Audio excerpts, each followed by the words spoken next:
Kristo. Kaya sa akin lang ha, mas mabuti pa na mag-rally ang iglesia para nanawagan din na hindi na magkagulo ang Pilipinas. Tigilan ng pamolitika. Pamolitika talaga ang punot dulo nito. Dahil sa 400 na ahensya sa gobyerno na may confidential fund, bakit ang Office of the Vice President lang ang imbestigahan nila? Imbestigahan nila. Hindi lahat. Isa pa, yung sinasabi kanina ni Karim Manong Giring, yung Muslim, bakit hindi sinasagot ni Sara ang mga katanungan sa Kongresa tuwad sa mga taga-Tuwadcom? Siyempre, dahil confidential nga eh. Bawal i-bulgar. Kung may katanungan sila, sakuha sila magtanong at nandoon si Sara na hindi naka-open.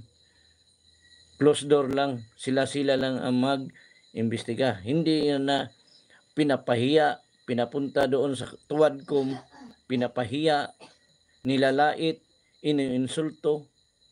Grabe naman itong taga-Tuwadcom. Parang walang konsensya, parang hindi mga tao. Sa tutuusin ba, ang iglesia na galit sa mga taga-Tuwadcom, hindi na yan mananalo ang taga-Tuwadcom. Fernandez, Abante, Acob, Franz Castro,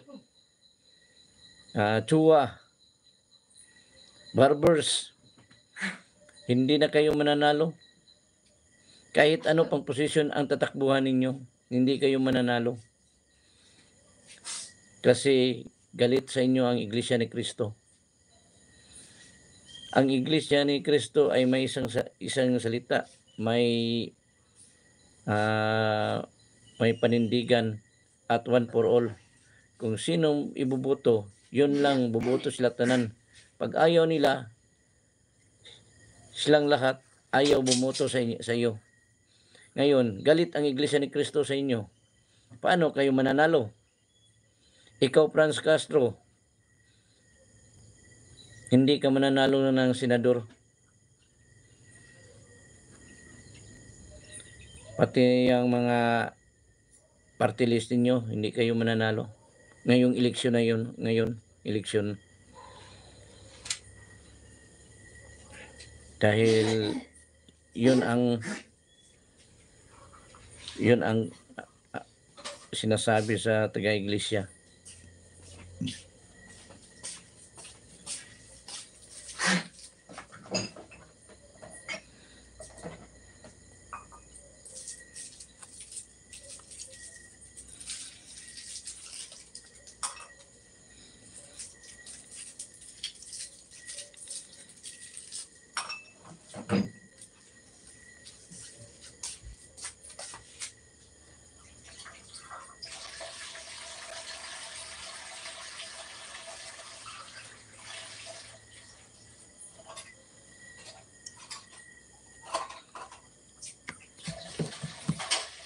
Kahit ano pang tatakbuhan ninyo, mga taga-Quadcom, hindi kayo mananalo.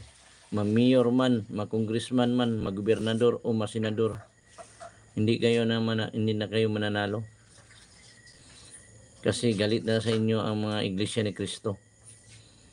Sa inyong mga distrito, sa inyong lugar, kanya-kanya inyong lugar, hindi kayo mananalo. Dahil kahit saang lugar ay mayroong Iglesia ni Cristo. Hindi yan mababayaran ang Iglesia ni Cristo. Di katulad sa mga iba na mga tao na Katoliko, pwede pa mabayaran.